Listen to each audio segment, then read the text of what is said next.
Welcome to another episode of Code Swamis. Are you wondering how to measure the time duration of your script which is running in PowerShell? Then this video is for you. So let's go to PowerShell. And yeah, if you're writing a script where time duration is an essential component, then we might have found a solution for you. So let's see how. So in the first line of code, we have initialized a variable named stopwatch. What it will do is it will measure the time of your running script. Second line will be your actual code. Then we round off the time, and finally we write out the output of the code, and then we stop the stopwatch. So if we execute this line of code, there it shows like the script is 5 seconds long, but you can also change the duration, the unit of the time, like seconds, minutes, hours or days, just by changing this line of code, which is stopwatch.Elapsed.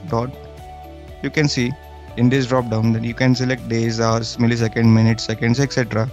So this is how you can change the unit of time by just changing a word here. So isn't it a cool way to measure the time duration? Yep. So in the second piece, we can also measure it by using the measure command, and it is mostly for a single line of code where we can initialize the code in this bracket. So it's important to initialize the code in these brackets. So if we run this code, let's see what output we get. Wait for a few seconds.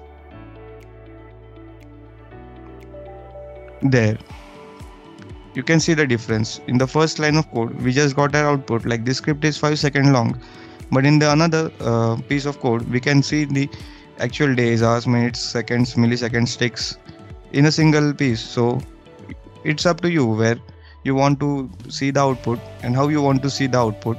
At the end it also says like this script took 0.5.011816 seconds long.